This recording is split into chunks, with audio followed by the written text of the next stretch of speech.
किसान साथियों नमस्कार, मैं पुनीत सिसोदिया। किसान भाइयों, डीएपी खाद यानी कि डाई अमोनियम फास्फेट खाद, जिसको हम डाई के नाम से भी जानते हैं, इसका उपयोग हर किसान साथी करते हैं अपनी फसल में जब भी किसी भी फसल की वो बुवाई करते हैं। देखिए, डीएपी खाद बहुत ही बेनिफिशियल है क्योंकि उसमें बहुत उच्च मात्रा में फास्फोरस होता है, यानी कि 40% फास्फोरस होता है और उसके अंदर 18% नाइट्रोजन होता है। लेकिन हम उसको जो यूज करते हैं स्पेशली फास्फोरस की पूर्ति के लिए करते हैं, क्योंकि फास्फोरस हमारी फसलों के अच्छे जड़ विकास के लिए, ओवरऑल फसलों के डेवलपमेंट के लिए बहुत जरूरी होता है। और नाइट्रोजन के बाद प्लांट को जो सबसे ज़्यादा पोषक तत्व चाहिए वो है फास्फोरस। तो फास्फोरस का अच्छा सोर्स क्या है? डीएपी है, जो हम देते हैं और हमें देना भी चाहिए। लेकिन होता क्या है कि हम डीएपी का उपयोग सही ढंग से नहीं कर रहे हैं। डीएपी को अच्छे से समझ के कि वो कैसे काम करता है और किस तरीके से हमें उसका उपयोग करना चाहिए, हम वो नहीं कर पा रहे हैं, जिसकी वजह से हमें अपनी फसलों में और ज़मीन में बहुत सारी समस्याएं देखने को मिल रही हैं। क्या समस्याएं देखने को मिल रही हैं? कि हमारी जो ज़मीन है हार्ड हो रही है, कठोर हो रही है। उसमें जब कठोर ज़मीन हो जाती है तो उसमें एरेशन अच्छा नहीं होता है, उसमें माइक्रोवेव एक्टिविटी नहीं अच्छी होती है, जिसकी वजह से कठोर ज़मीन होने के कारण एक तो रूट का विकास अच्छा नहीं होता है, और जब उसमें एरेशन नहीं होता है तो रूट में रूट रॉट की समस्या, जड़ गलन की समस्या की, सॉइल बॉर्न डिजीज वो ज़्यादा बढ़ते हैं हमारी फसल में। और जब जिस फसल का रूट डेवलपमेंट अच्छा ना हो, रूट्स में डिजीज का अटैक हो, रूट रॉट हो, तो उस फसल से क्या अच्छे विकास की उम्मीद आप रख सकते हैं, या किस तरीके से आप अच्छे प्रोडक्शन की उम्मीद रख सकते हैं? आप बिल्कुल नहीं रख सकते हैं। तो देखिए, आज की इस वीडियो में हम बात करेंगे डीएपी खाद का आप सही से उपयोग कैसे करें ताकि आप सारे नुकसान से बच जाएं, उसके जो बेनिफिट्स हैं आपको वो मिलें, और जो उसके नुकसान है यानी कि हानिकारक प्रभाव है उनको आप मिनिमाइज कर पाएं। उसके साथ साथ आपके बहुत सारे कमेंट्स रहते हैं कि हम क्या डीएपी को स्प्रे में यूज कर सकते हैं, वो भी हम इस वीडियो में समझेंगे। वीडियो काफ़ी इन्फॉर्मेटिव होगा। वीडियो अच्छा लगे लाइक कीजिएगा, ज़्यादा से ज़्यादा फार्मर के साथ इसे शेयर भी कीजिएगा। तो चलिए जानते हैं। देखिए, सबसे पहले आप समझिए कि डीएपी जब हमारी ज़मीन में जाता है, देखिए आप डीएपी खाद का हर बार उपयोग करते हैं जब भी किसी फसल की बुवाई करते हैं, उसमें 40% जो है फास्फोरस होता है। लेकिन वो सारा का सारा फास्फोरस वाटर सॉल्युबल नहीं होता है। आप डीएपी पे पढ़ेंगे उसके कट्टे पे तो आप देखेंगे कि उसमें से कुछ परसेंट तो वाटर सॉल्युबल है और ज़्यादातर जो परसेंटेज है वो सिट्रस सॉल्युबल है, यानी कि वो सिट्रस के अंदर, एसिड के अंदर ही वो घुलनशील है। तो अब कट्टे पर देखेंगे आपको इजीली समझ आ जाएगा। तो जो वाटर सॉल्युबल है वो तो पानी के साथ घुल जाता है, लेकिन जो सिट्रस सॉल्युबल है उसको केवल जो सिट्रस है, एसिड है, वही घोल सकते हैं। तो होता क्या है कि हमारी ज़मीन के अंदर बैक्टीरिया या ह्यूमस जो एसिड्स हैं वो कम है, क्योंकि हमारी जो सॉइल है वो हाई पीएच की हो रही है, यानी कि सॉइल का पीएच हाई जा रहा है, एल्कलाइन सॉइल है।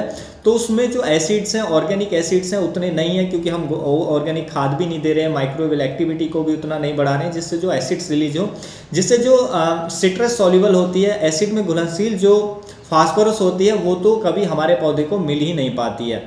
उसके साथ साथ जो पानी में घुलनशील खाद होती है, फास्फोरस होती है उसके अंदर, वो पानी में घुलने के साथ साथ, देखिए आप जानते हैं कि जो फास्फोरस है बहुत हाईली रिएक्टिव होती है। वो क्या काम करती है? हाई पीएच सॉइल, जो कि हमारी ज़्यादातर सॉइल ऐसी हैं जिनका पीएच हाई है, 7 से ऊपर है, तो ऐसे में कैल्शियम की अधिकता होती है ऐसी मिट्टी के अंदर। तो फास्फोरस कैल्शियम के साथ जो भी पानी के अंदर घुलेगी, थोड़ी बहुत जो उसमें परसेंटेज होती है जो पानी के साथ घुलनशील होती है, जैसे वो पानी में घुलेगी तो कैल्शियम के साथ मिलकर के क्या बना लेगी? कैल्शियम फॉस्फेट कंपाउंड बना लेती है। तो वो भी मिट्टी में फिक्स हो जाती है और कुछ पार्ट हमारे प्लांट्स को मिल जाता है। लेकिन जो मैक्सिमम पार्ट है फास्फोरस का, वो क्या है? वो फिक्स हो जाता है, क्योंकि ये हाईली रिएक्टिव होता है, उसकी वजह से ये कंपाउंड बना लेता है कैल्शियम के साथ, और ये हमारी मिट्टी में फिक्स हो जाता है, जिससे हमारी मिट्टी कठोर होती है। हम हर साल डीएपी डाल रहे हैं, 50 kg पर एकड़ के हिसाब से हर किसान डालते ही हैं। तो उसमें से मैक्सिमम हिस्सा जो है वो लगभग 50 से 60% जो हिस्सा है वो हमारी सॉइल में फिक्स हो रहा है हर साल, यानी कि जब से आप डीएपी डाल रहे हैं आज तक वो आपकी सॉइल में फिक्स हो रहा है। और लगातार फिक्स होने की वजह से वो हमारी मिट्टी को लगातार हार्ड बना रहा है, कठोर बना रहा है, पत्थर की तरह हमारी जो मिट्टी है वो उसने बना दी है। आप देखते होंगे पहले हम हल के द्वारा जुताई करते थे, कल्टीवेशन करते थे, और हल जो है वो बहुत आसानी से चल जाते थे, लेकिन आज की मिट्टी में आप हल नहीं चला सकते हैं। उसके बाद हमारे पास ट्रैक्टर आ गए, ट्रैक्टर से जुताई करने लगे, लेकिन आज की कंडीशन क्या है कि हमें हाई पावर के ट्रैक्टर चाहिए, क्योंकि जो लो पावर के ट्रैक्टर हैं वो कल्टीवेट ही नहीं कर पाते हैं, क्योंकि ज़मीन हमारी उतनी ज़्यादा हार्ड हो चुकी है।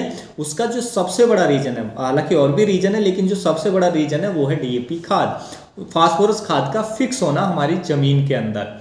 तो इससे और भी समस्याएं डेवलप होती हैं। क्या होता है, जब हमारी ज़मीन के अंदर जब ये फिक्स होती है, ज़मीन हार्ड हो जाती है, तो ऐसी ज़मीन में क्योंकि एरेशन अच्छा नहीं होता है, ज़मीन के अंदर ऑक्सीजन अच्छे से नहीं जा पाती है, तो माइक्रोबियल एक्टिविटी भी अच्छी नहीं होती है, क्योंकि उनको भी ऑक्सीजन चाहिए। बहुत सारे माइक्रोब्स ऐसे हैं जिनको ऑक्सीजन चाहिए, उनको एरेशन चाहिए प्रॉपर। तो ऐसी मिट्टी में माइक्रोबियल एक्टिविटी अच्छी नहीं होती है। माइक्रोबियल एक्टिविटी अच्छी नहीं होती है तो फसलों का विकास अच्छा नहीं होता है।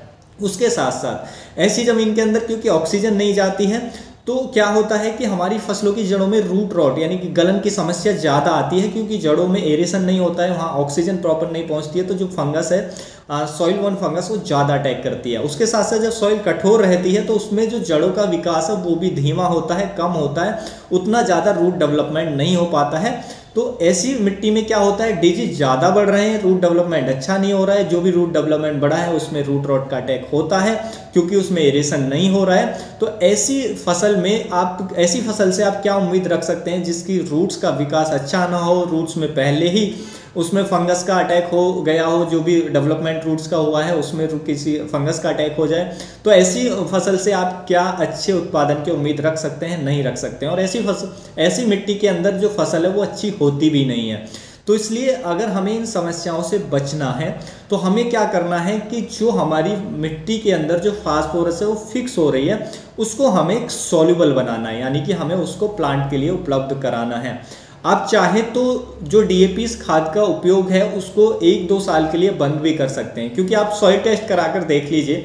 आप जब सॉइल टेस्ट कराएंगे आपकी मिट्टी के अंदर जो फास्फोरस है वो हाई आएगा, लेकिन हाई तो है लेकिन वो हमारे पौधे को अवेलेबल नहीं हो रहा है। तो उसको हमें अवेलेबल कराना है। हमें ज़रूरत नहीं है कि हर बार हम डीएपी खाद डालें, हम हर बार अगर डीएपी नहीं मिल रहा है तो उसके लिए मारामारी करें, ज़रूरत नहीं है। उसके विपरीत जो हमारी मिट्टी में पड़ा हुआ डीएपी है, जो कई वर्षों से लगातार फिक्स हो रहा है, तो हमें उसको सॉल्युबल बनाना है। तो उसको सॉल्युबल बनाएंगे, एक तो हमारा खर्चा बचेगा, डीएपी हमें खरीदना नहीं पड़ रहा है, और जो हम उसको सॉल्युबल बनाने के तरीके हैं वो बहुत सस्ते में हो जाते हैं, तो हमारा खर्चा बचेगा। उसके साथ साथ हमारी मिट्टी अच्छी हो रही है, मिट्टी भुरभुरी हो रही है, मुलायम हो रही है, तो आपका कल्टीवेशन अच्छा होगा। ऐसी मिट्टी में फसलों की जड़ों का विकास अच्छा होगा। रूट रॉट या जड़ गलन जैसी समस्याएं आपको कम देखने को मिलेंगी। ऐसी मिट्टी जब आपकी भुरभुरी होगी, माइक्रोबियल एक्टिविटी बढ़ेगी, जो फसलों के विकास भी अच्छा होगा, उत्पादन आपका अच्छा देखने को मिलेगा। तो इस तरह आपको जरूर ध्यान देना चाहिए कि जो भी फास्फोरस पड़ी है उसको सॉल्युबल पहले बनाएं। अब इस फास्फोरस को हम सॉल्युबल कैसे बना सकते हैं, यानी कि घुलनशील कैसे बना सकते हैं, जो हमारी मिट्टी में फिक्स फॉर्म में पड़ी है। तो उसको घुलनशील बनाने के लिए आप क्या कर सकते हैं कि एक तो जो हमारे कार्बनिक खादें हैं, ऑर्गेनिक खादें हैं, जैसे हमारा वर्मी कंपोस्ट है, आप वो डाल सकते हैं। हमारे पास गोबर की खाद होती है, जो अच्छी तैयार गोबर की खाद है उसको ज़्यादा से ज़्यादा खेतों के अंदर उपयोग करें। जब हम या हमारे जो ग्रीन मैन्योर है, हरी खाद है, उसका उपयोग करें। देखिए, जब हम इन खादों का उपयोग करते हैं तो इनका डिकम्पोज होती हैं, ये खेत के अंदर जाके बैक्टीरिया, एक तो बैक्टीरियल एक्टिविटी बढ़ती है हमारे खेत के अंदर क्योंकि उनको कार्बन मिलता है। उसके साथ साथ ये जो जब डिकम्पोज होती हैं खादें तो ये एसिड रिलीज करती हैं, ऑर्गेनिक एसिड रिलीज करती हैं। तो जब ये ऑर्गेनिक एसिड रिलीज होता है तो एसिड के अंदर क्या है कि फास्फोरस घुलनशील होता है।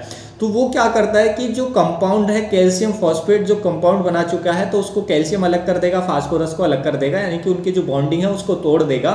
तो फिर जो फास्फोरस है वो हमारे पौधे के लिए अवेलेबल हो जाएगी और हमारी प्लांट्स की रूट उसको इजीली ले पाएंगी, रूट का डेवलपमेंट अच्छा होगा और हमारी जो मिट्टी है वो भुरभुरी होगी, माइक्रोबियल एक्टिविटी अच्छी होगी, हमारी मिट्टी की ओवरऑल कंडीशन सुधरेगी, हमारी फसल और भी बेहतर हमें देखने को मिलेगी। तो आप एक तो ये कर सकते हैं। उसके साथ साथ देखिए पीएसबी बैक्टीरिया यानी कि फास्फोरस सॉल्युबलाइजिंग जो बैक्टीरिया होते हैं उनका भी आप ज़्यादा से ज़्यादा अपने खेतों में उपयोग करें। पीएसबी बैक्टीरिया क्या होते हैं कि ये फास्फोरस को घुलनशील बनाते हैं, ये कुछ एसिड रिलीज करते हैं जिससे भी फास्फोरस घुलनशील होती है। यानी कि पीएसबी बैक्टीरिया का काम यही होता है जो फास्फोरस पड़ी हुई है उसको घुलनशील कराकर हमारे पौधे को उपलब्ध कराना। तो वो भी हमारी मिट्टी को बेहतर करता है, मुलायम करता है, मिट्टी को सॉफ्ट करते हैं, मिट्टी में एरेशन अच्छा होता है, मिट्टी में जड़ों का विकास अच्छा होता है। कोई कंद वाली फसल आप ले रहे हैं, आलू की फसल ले रहे हैं, मूली की फसल ले रहे हैं, तो उनमें क्या होता है वो भी अच्छे से विकसित हो पाती है क्योंकि वो ज़मीन के अंदर ही वो जो फल है वो विकसित होता है, तो वो भी अच्छे से उनका विकास हो पाता है। तो आप पीएसबी बैक्टीरिया का आप उपयोग कर सकते हैं। उसके साथ साथ कितनी मात्रा में कैसे करना है उसके लिए हमारे चैनल पर वीडियो पड़े हैं कि पीएसबी बैक्टीरिया का आप उपयोग कैसे करें, आप जाकर देखेंगे तो आपको सब कुछ मिल जाएगा। उसके साथ साथ आप माइकोराइजा का उपयोग कर सकते हैं। माइकोराइजा भी बहुत बेनिफिशियल होता है, ये भी फास्फोरस को घुलनशील बनाकर हमारे पौधे के लिए उपलब्ध कराने का काम करता है। माइकोराइजा पर भी हमारा डिटेल वीडियो पड़ा है, आप वो देख सकते हैं। तो आप माइकोराइजा का उपयोग कर सकते हैं।